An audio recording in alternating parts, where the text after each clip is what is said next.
Él parece que conociera las iglesias. Tenía nociones, tiene datos que muestran que las conoce. Son de su zona, eso es de su época, así que las conoce. Conoce la problemática. No está generalizando. ¿Qué otra pregunta? ¿Hay alguna manera de interpretar o alguna forma de interpretación de ello en el último capítulo cuando se refiere a los lavados y todo? Y al final yo escuchaba, justamente alguna mano que me han escuchado con respecto a los perros. A los perros están afuera. Sí, es una metáfora, solamente una metáfora. Seguro que los perros son los judíos. Alguien dijo que los perros no tenían natación. Hay muchos que han pensado que los perros son los judíos, porque el escrito está en un ambiente antisemita para algunos. Es un desprecio a los malos, pero podría estar pensando en judíos, que han matado a Cristo. Preguntas, lance sus preguntas, sí. La gran ramera que se refiere al 17 quiere... Es Roma, la Roma imperial. La Roma imperial. Ahora, ¿de dónde salió la pregunta que hace Porque habla de la porque hoy día los evangélicos están convencidos que es católica. Sí. Pero eso ocurrió porque hubo una reforma protestante, y la reforma protestante fue un conflicto, hay que reconocerlo, entre católicos y evangélicos, cuando nació, y los evangélicos fueron exactamente al otro lado e interpretaron el Apocalipsis atacando a los católicos. El pasaje no tiene nada que ver con la Iglesia Católica, es la Roma del Imperio Romano, no la Roma católica. La Roma católica tiene 1000 defectos y tiene 1000 juicios que pagar delante de Dios, pero no es la alusión del escritor a esa Roma, por ningún motivo, es la Roma imperial. Sí, la gran ramera es la Roma imperial. Martín Lutero dijo que la gran ramera era la Iglesia Católica. Bueno, Lutero, aquí le tenemos tanto sentimiento, pero estaba equivocado, es la Roma imperial. Preguntas.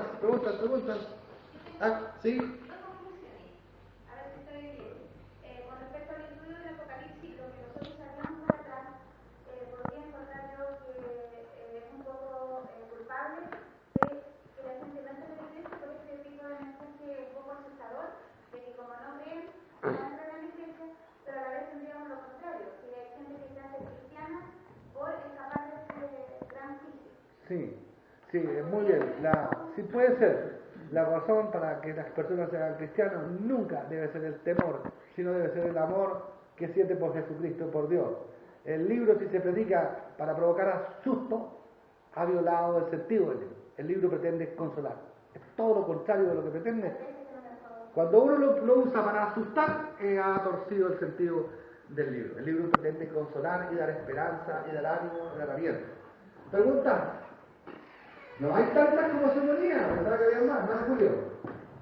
Bueno, quiero preguntar por los libros que los tenemos que decir, pero estamos en lo escatológico, la venida del Señor y la manifestación del hombre pecado. Muy bien. Segunda de Tesalonicenses, capítulo 2, ¿no? Ese pasaje. El pasaje que ha colocado en la mesa el hermano Julio, segunda Tesalonicenses, capítulo 2, del 1 al 10, es el pasaje más conflictivo de las cartas escritas por Pablo. Es el pasaje más duro y más difícil. Ese pasaje alude a la aparición de un hombre malo, de un hombre malvado, que llega a usurpar el lugar de Dios y entonces provoca maldad y algo así como apostasía, es el término que usa. ¿Qué hacemos con ese pasaje? Primera cosa. El único lugar donde ese pasaje está es en segunda de Tesalonicenses capítulo 2 del 1 al 10. No está en ninguna otra parte más. ¿Se acuerdan en hermenéutica cuando hablamos de la doctrina? ¿Qué dijimos? Que las doctrinas se establecen sacándose de muchos versículos. Porque cuando establezco doctrinas de un solo versículo, es como levantar una casa sin base firme. Ese pasaje solo está allí en el sector paulino.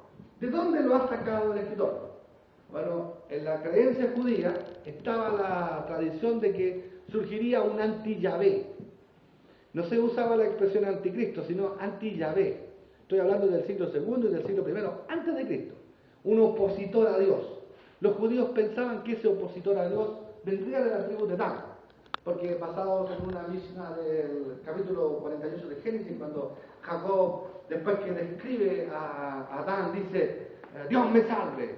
Entonces, porque algo así como que tuvo una visión y vio la maldad de la tribu de Dan. Entonces, había una tradición de un anti-Yahvé de la tribu de Dan.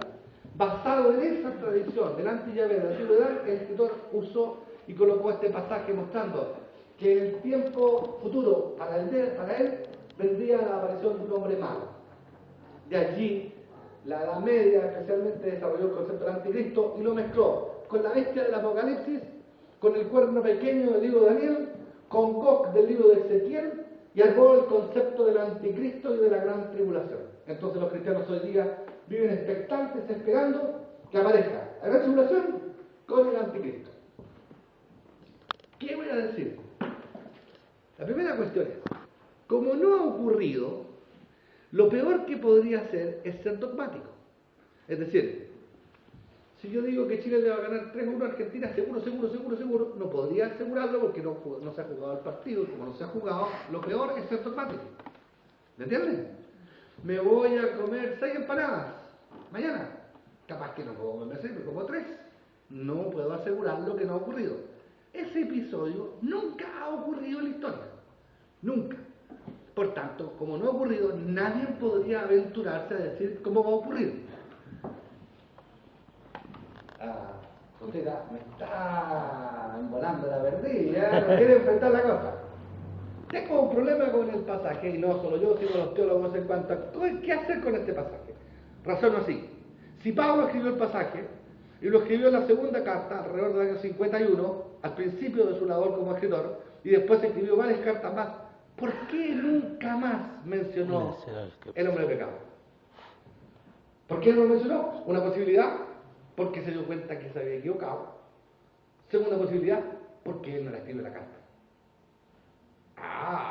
Tengo un problema, ¿no? Y si uno dice, no, pero si no escribió la carta, ¿quién la escribió la carta? Bueno, pseudonimia. Los que estudian teología saben que la pseudonimia era un método usado en la antigüedad. Pero supongamos que alguien dice, no, yo no creo que esa pseudonimia es la carta de Pablo y de Pablo y de Pablo. Muy bien, la acepto. Puede ser de Pablo. Pero si Pablo escribió eso, ¿por qué después nunca más habló de ese tema? ¿Por qué nunca más mencionó el hombre de pecado o el hijo de perdición? Nunca lo mencionó. Entonces, como tengo tanto lío con el pasaje, que mi amado hermano Julio Pastoramente me está con el pasaje, yo diría, ningún creyente debería asegurar lo que va a pasar con ese pasaje. Deberíamos tener expectativas. Si el pasaje se cumpliera literalmente, habría tribulación y anticristo y persecución. Hermanos morirían degollados en las plazas de Talca, otros en las plazas de Chillán, la piel arrancada por pedazos, cortados en trizas por todas partes, los jóvenes, especialmente las jovencitas, cortadas en 50.000 pedazos. Eso ocurriría si el pasaje fuera literal y profético. Usted dirá, pucha, que vale para aquí, ¿no? Si el pasaje es solamente una forma que el autor previó, mire, usted dirá, ¿qué previó? Supongo que es Pablo. Y Pablo está feliz con el sistema de gobierno del gobernante que hay.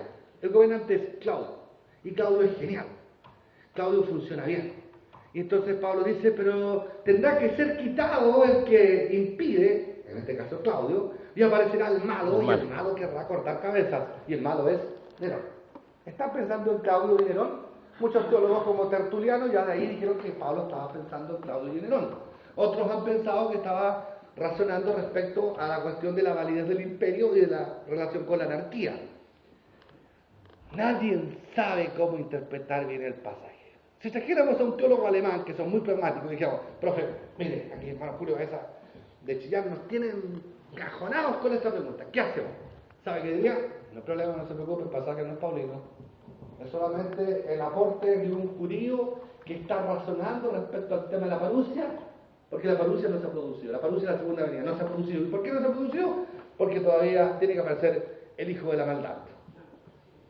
Pero el hijo de la maldad nunca aparece. ¿Está bien? Mi explicación a lo mejor ha sido dando muchas vueltas, porque quiero que vean todas las chances posibles.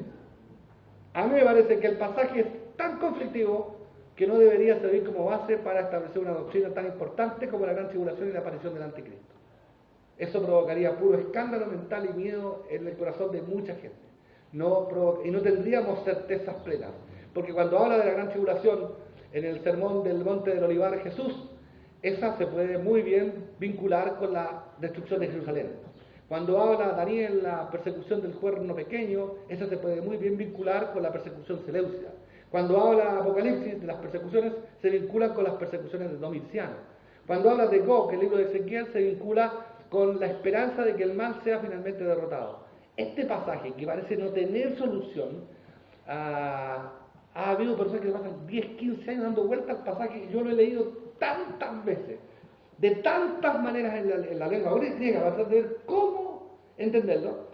Y a la conclusión que llego es que con ese pasaje que uno podría ir a la iglesia y decirle, hermano, va a aparecer el hombre de pecado, el hijo de perdición, porque no sé cómo entender el pasaje. Si ocurriera el pasaje literalmente como lo menciona aquí, y fuera San Pablo, entonces habría una gran tribulación y un gran anticristo. Si el pasaje es espurio, no paulino, entonces, olvide, no habría ni tribulación ni anticristo.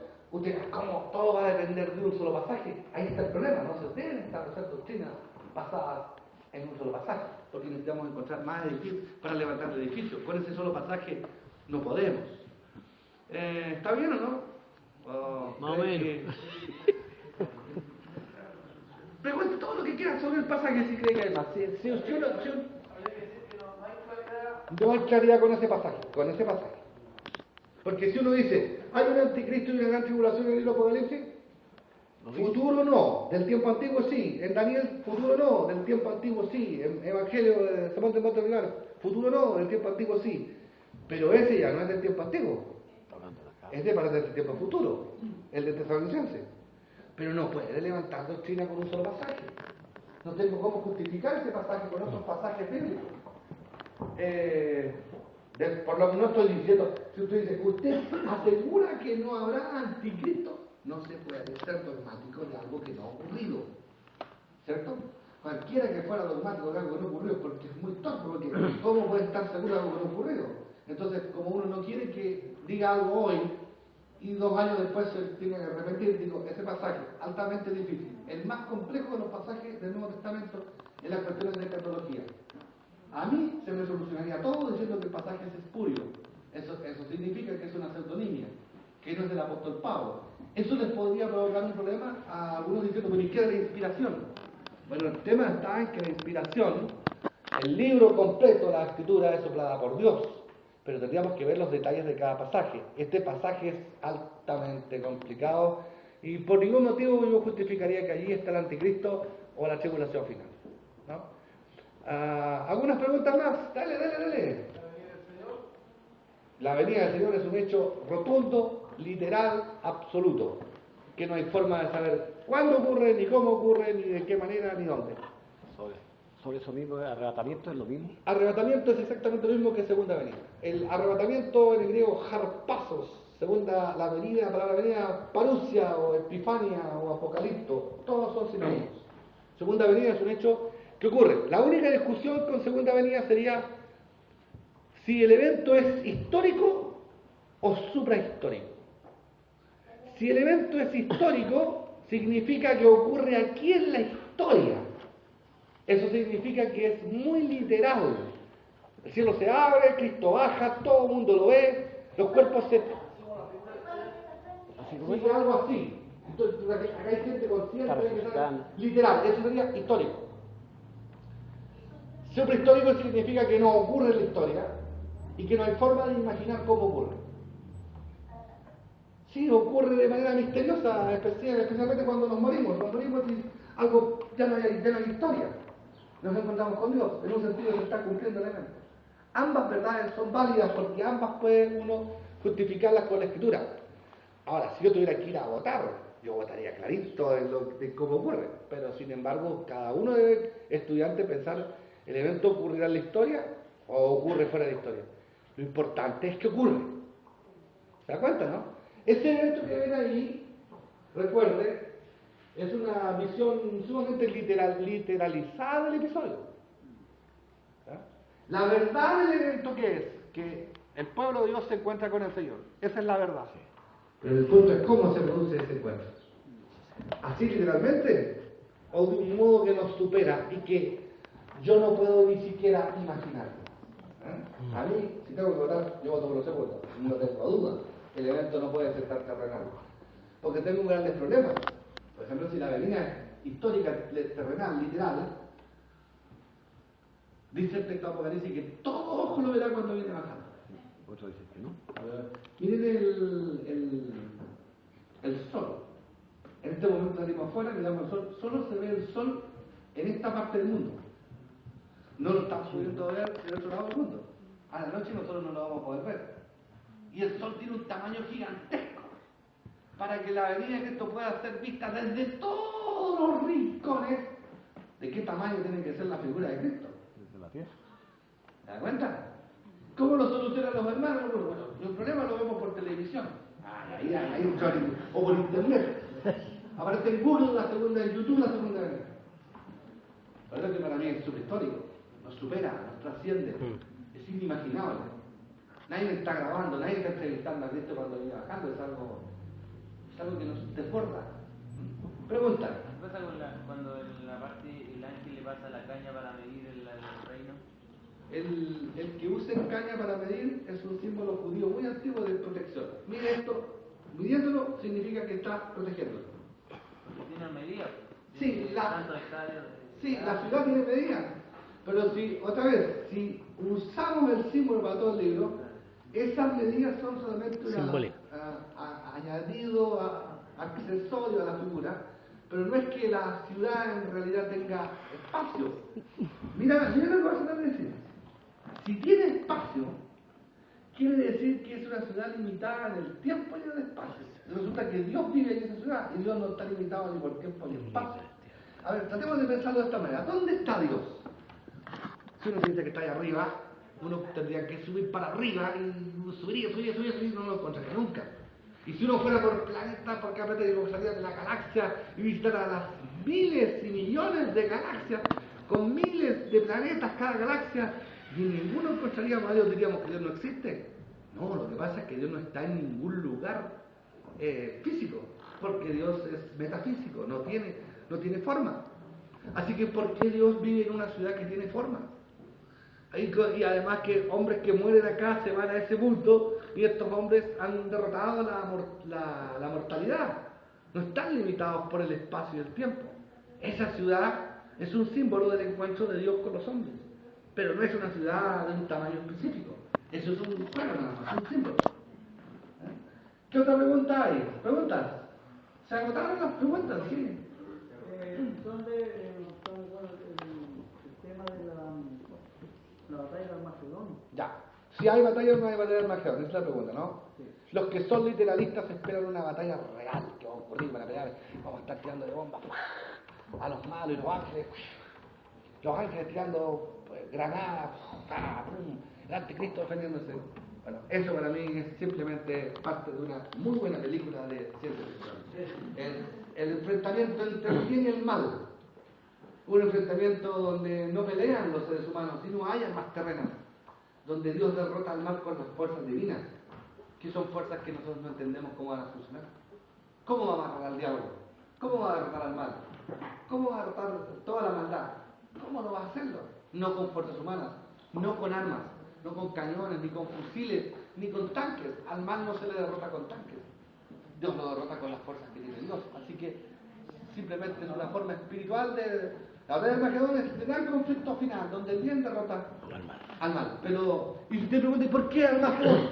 Porque en Armagedón, en el valle de Megiddo, donde Israel peleó todas sus grandes batallas en la antigüedad. Lugar simbólico. La figura del anticristo ronda mucho por la... Ya, el anticristo es el pasaje que mencionó hermano Julio.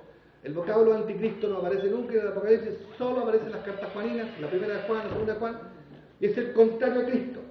El anticristo, en estricto rigor, son los maestros gnósticos del siglo II. A ellos los trata de anticristo el escritor de las cartas juaninas, los maestros gnósticos. Pero en tiempos modernos el concepto de anticristo se traspasó para el hombre de pecado, para la bestia del Apocalipsis, para el cuerno pequeño de Daniel. Y hay gente que incluso dice que nació el anticristo y toda la cosa.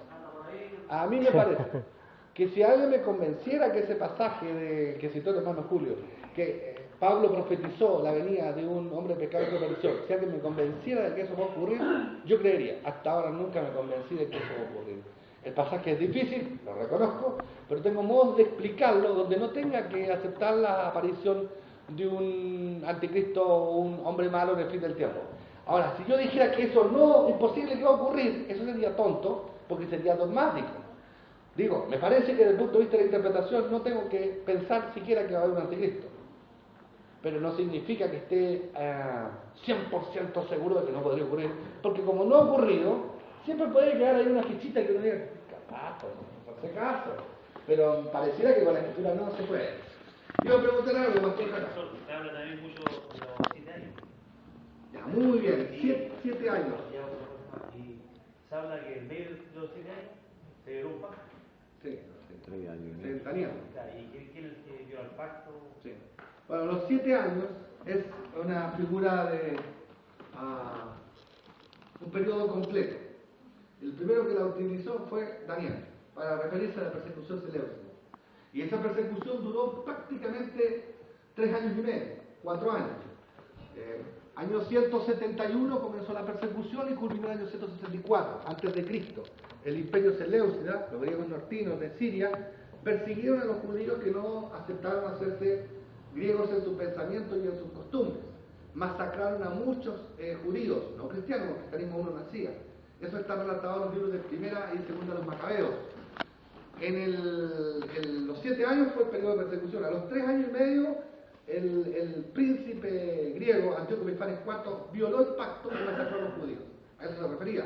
Luego los cristianos evangélicos han tomado ese pasaje y se lo han aplicado al tiempo de la gran tribulación final. ¿De dónde lo han sacado? De verdad, no lo han sacado de una exégesis bíblica, lo han sacado de no razonar ese pasaje de los tesalonicenses y mezclar Daniel con Apocalipsis, que es como mezclar gallinas con patos, no se pueden mezclar, son dos libros completamente distintos. Ambos tienen literatura apocalíptica, pero tratan fenómenos históricos distintos. ¿Qué otra pregunta? La pregunta, ahora sí que ya... ¿La marca va a existir? La marca de la bestia era una forma figurada de referirse al emperador romano que persiguió a los cristianos del siglo I. Si hubiera una tribulación final, con un anticristo final, con persecuciones cristianas, habría marca de bestia. A mi juicio, eso no va a ocurrir. La escritura no enseña aquello.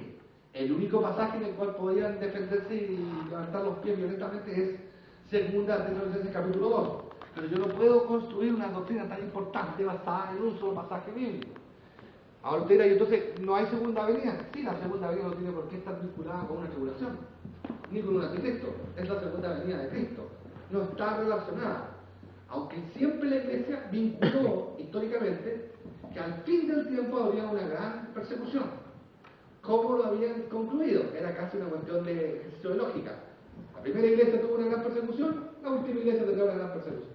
Pero aparte de aquello, no tenía fundamento en los textos bíblicos. ¿Qué otras preguntas tienen, por favor? Háganlas. Lo mismo que dijo el Señor, porque él dijo, vendrá mucho en mi nombre, diciendo yo soy el Cristo. Diferente de lo que estaba diciendo. Y durante toda la historia del cristianismo han habido falsos profetas, pero una y otra y otra y otra vez. Muchos falsos profetas. ¿Ah? No entiendo la pregunta. Acá estoy tiempo. El mejor profeta para la iglesia en este tiempo es el pastor. Cada vez que el pastor sube al púlpito y abre las escrituras y deja que las escrituras le hablen a las personas, está cumpliendo exactamente el rol de un profeta antiguo, porque la escritura es profeta, habla a Dios por ella. El profeta es el que cae en éxtasis y que predice cosas que van a pasar. Está bien que lo haga, solamente que los demás hermanos deben ser capaces de escuchar, evaluar y juzgar. Eso dice Pablo, ¿no? Los que profetizan, profeticen de a 2 o 3 por turno, los demás juzguen para ver si es verdad o no es verdad. No importa lo que haga el profeta, yo evalúo el contenido y lo evalúo solamente a la luz de ¿qué? A la luz de la Sagrada Escritura. Si contradice la Escritura, no importa quién sea el profeta, aunque sea el cardenal que sea, esté equivocado. Es la Escritura absoluta regla de doctrina. Y con la Escritura se evalúa a los profetas. Ante la pregunta de nuestro hermano, si podrían haber profetas tal vez que profeticen episodios que van a pasar ahora. Exacto. Si un profeta hoy día profetiza cosas que van a pasar, el correcto camino sería este. supongamos que yo soy profeta, escuche, el Señor dice, va a pasar esto. Usted me dice, oye, lo anoté. ¿Cuándo va a pasar? Deme fecha. Yo le digo, agosto 2013. Muy bien. Si en fin de agosto 2013 esto no pasa, a usted lo vamos a tomar, lo vamos a poner afuera de la puerta de la iglesia y lo vamos a apedrear entre todos por mentiroso, porque el falso profeta tiene que ser apedreado. Como no se puede hacer aquello, el falso profeta deberían demandarlo, porque le hace daño a la cristiandad. Asusta a la gente. Un falso profeta que vino, que se dice judío, no es judío, jamás fue judío, vino a Concepción de Reguano, humilló a la gente, insultó a la gente, asustó a la gente, ofendió a la gente. Entre las cosas que dijo que lo que había pasado, el terremoto 8.8, creo que el cuarto más grande de la historia, él dijo que eso no era nada, que ahora sí que venía la mano dura, que Dios tenía la espada desenvainada y le iba a darle con toda la gente ahí porque era la gente más soberbia que hay en el mundo. ¿Ah? El tema es este, cómo alguien puede tratar así a otro hermano, a otro ser humano. Esa gente ha sufrido tanto, no se debía dar solo dolor. Cuando un prójimo duele, le debe a uno doler. ¿Cómo va a pensar siquiera que Dios quiere ensañarse con los seres humanos? Yo no quiero creer en un Dios que se ensañe con los seres humanos. Este falso profeta deberían demandarlo.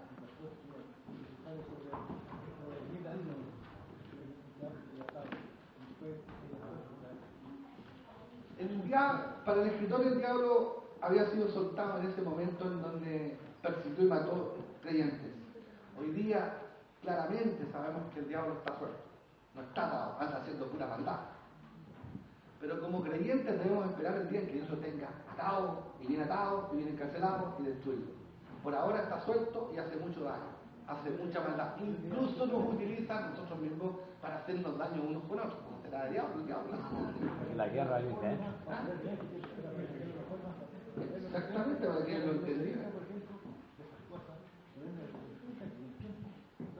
Exactamente. Hoy día el diablo anda suelto, haciéndole daño a mucha gente. Pero tenemos fe que Dios lo va a amarrar al final del tiempo. Sí. ¿Alguna pregunta más? A propósito de falsa doctrina, a lo mejor no tiene nada que ver, pero hay algunos cristianos que dicen que a nosotros nos va a juzgar Jesucristo y a los testigos de Jehová, los profetas. ¿Qué hay sobre eso? No, Dios es el único juez, Dios juzga a todos. ¿Cierto? Porque hasta pastores han dicho eso. A todos, Dios Claro. los juzga al final del tiempo. Ya. ¿Qué otra pregunta más tienen? Está mintiendo, pues. Los mayas, las profecías mayas, primero las profecías mayas, no hay una sola profecía maya que tenga que ver con el año 2012 en cuanto a fin del mundo, ni una sola. No hay ninguna profecía maya que hable de fin del mundo 2012. Lo que se hablan de periodos nuevos, de ciclos nuevos, no más que eso. ¿Alguna pregunta más? No quiero que piensen que me quiero ir y por eso no hay más preguntas. Queremos que se vayan conformes, que digan, no, respondieron todas las preguntas que podían. ¿Qué otra? La de Jesús. ¿Usted dice que Jesús también habló del fin del mundo? Sí, Jesús habló. Vinculó la gran destrucción de Jerusalén con el fin del mundo. Los vinculó como si fueran un solo episodio. Y cuando habló de la destrucción de Jerusalén, estaba pensando probablemente en el fin de la historia. Cuando dijo, ay, de las mujeres que críen, de las que estén encintas, cuidado, que vuestra vida no sea en sábado ni en invierno, estaba pensando en la destrucción de Jerusalén, que ocurrió en el año 70 de la era cristiana, 40 años después de su muerte. Eso significa que se cumplió plenamente esa profecía. Ahora, esa destrucción de Jerusalén se transforma en una especie de símbolo profético del fin de la historia. Pero ese símbolo, entre la realidad de la destrucción y el símbolo y la realidad del episodio final, hay una distancia, es decir, no tenemos certeza cómo ocurre la segunda venida. Pero sin duda en la segunda venida, los que se han portado mal, la pagan por portarse mal. Y los que han sido creyentes reciben coronas de oro por portarse bien. Ahora, aún allí en el día final, seguramente el Dios de misericordia va a tener misericordia, aún de los que se han portado mal. De los que tienen misericordia. Sí, Dios tiene la misericordia de Dios pareciera sobre la misericordia. Sí. El problema es que cuando leímos nosotros el pasaje relacionado con la venida del Hijo del Hombre, se entreteje mucho lo que es la destrucción de Jerusalén. Se le da más que nada una interpretación relacionada netamente con el final del mundo, con el fin de la historia. Entonces, cuando uno examina ese pasaje, tiene que relacionarlo con la pregunta que le hacen los discípulos para poder entender la respuesta que tiene. Exactamente. ¿Cuándo ocurrirán estas cosas? ¿Qué se harán? ¿Cuándo caerá el templo? Eso, destrucción del templo, destrucción de Jerusalén. ¿Qué otras cosas más del Apocalipsis? ¿Alguna pregunta conclusiva? ¿El Apocalipsis para qué fue escrito? Para consolar, para alentar. ¿A quién? A una comunidad perseguida. ¿Trató de escribir episodios de la historia? ¿De la historia de la humanidad hasta el fin del mundo? No trató de escribir. Trató de alentar a una comunidad y mostró juicios al imperio opresor. El único gran evento que mostró para el fin de la historia es la segunda venida. Evento que no lo describió más que con moldes simbólicos, una gran cena en el cielo. Viene con las nubes todo joreverá. Formas apocalípticas para describir el gran episodio de la segunda venida. Entonces, pastor, y el tema se habla, ¿cierto? Nosotros siempre, los pentecostales sobre todo, digamos acerca del rapto de la iglesia y la segunda venida, separamos esos dos eventos. Es porque la iglesia evangélica chilena estuvo influenciada por el dispensacionalismo norteamericano. Y las razones fueron muy sencillas.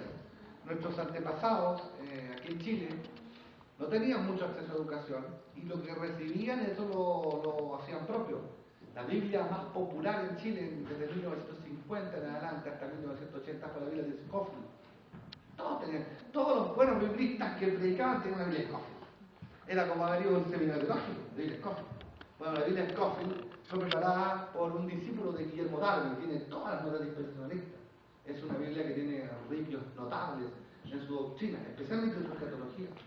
En su momento probablemente sirvió a mucha gente, pero yo no puedo seguir utilizando el aparato crítico de la Biblia de Scofield porque haría mal, no solamente en la escatología, en varias doctrinas. Por ejemplo, en esa Biblia de Scofield se menciona que el diablo fue creado en el capítulo 1.1 de Génesis, después del 1.1, entre el 1.1 y el 1.2. Cuando el diablo vino y desordenó la tierra, la dejó toda desordenada y vacía. Tiene un concepto de la creación del mal muy feo. Así que, porque el mal en un sentido no lo creó Dios. El mal no puede ser creado por Dios, porque si Dios creó el mal, Dios sería el causante del mal. El mal no es que lo creara, el mal no es. Oh, ¿cómo? ¿No existe? No es. Porque el mal es solo ausencia de bien. El mal es la oscuridad, ausencia de luz. El mal no es la tiniebla. ¿Y de dónde salió? Dice usted. No debe ser un gran misterio, la digo. ¿De dónde salió? Las escrituras no tienen claridad absoluta sobre la temática, porque el concepto de Satán no aparece jamás en la Torá. Nunca aparece en la Torá el concepto de Satanás. Bueno, pero eso pertenece a otro estudio, ¿no? ¿Qué otro más de Apocalipsis? ¿Algo más de Apocalipsis? Cuando Jesucristo dice, habla, entonces ustedes estarán muriendo en molinos y otros más, habla de separaciones. Unos están con el reino de Dios y otros están sin el reino de Dios. Ahora, si alguien justifica de allí una venida invisible separando gente, tengo que decirle que a nadie de los teólogos de la historia de la Iglesia se le ocurrió eso en 19 siglos. Ni Agustín, ni Orígenes, ni Clemente Alejandría, ni Tertuliano, ni Aquino, ni Anselmo, ni a Lutero, ni a Calvino, a nadie. O sea, al que se le ocurre ver eso allí, es realmente un genio. ¿A quién se le ocurrió? A Guillermo Darby. ¿Por qué? Por el sueño de la niña. Los hermanos tienen todo el derecho de seguir creyendo aquello, pero yo no creería aquello por ningún motivo, porque no me lo justifica la Escritura. La Escritura me dice que el Señor va a venir, que hay segunda venida, pero que no hay desaparición de personas en un tiempo y otros que quedan acá asustados porque se fueron. Hay una película en Estados Unidos que se llama, es una saga, tiene casi 10 volúmenes, Dejados atrás. Dejados atrás. Eso provoca mucho dolor porque uno dice, hay que estar preparado para cuando se produzca el rapto. Entonces resulta que, ¿qué tal que si el hermano dice, yo nunca estoy preparado?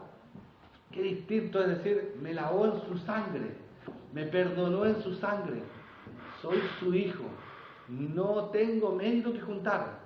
El día que Él me llame, estoy listo porque Él me justificó con su sangre. Lo otro, estamos, porque la preparación no la hice yo. La hizo Cristo en el Calvario y con su sangre me justifica, con su sangre me salva de la ira venidera, con su obra en la muerte de la cruz me perdona. ¿Y yo qué hago? Yo me arrojo en los brazos de Él y confío en Él. La segunda venida no es un episodio para asustar a nadie, es para tener esperanza. Él viene y me enjuga las lágrimas. Él viene y me cura, me hace nanay, ¿dónde duele? Eso es la segunda venida. No para que la gente no se pueda acostar de mí, capaz que mañana me levante y desapareció toda mi familia. Esos son, sinceramente, películas de ficción, pero no parte de la escritura. Pero ¿cómo si deberíamos prepararnos para que no nos lleven a otra secta? Pero para que no lo lleven a otra secta, la preparación es conocimiento de la escritura. Pero una persona que conozca muy bien la escritura y una persona que no conozca nada de la escritura, pero ambos confían en la muerte de Cristo, ambos van a estar así, están ambos preparados. El conocer la escritura no es meritorio tampoco. Es decir, nadie tiene más jinetas por conocer más de la escritura. Estamos lavados todos en la misma sangre, somos todos hermanos, hijos del mismo vientre. La única preparación es haber confiado en Cristo.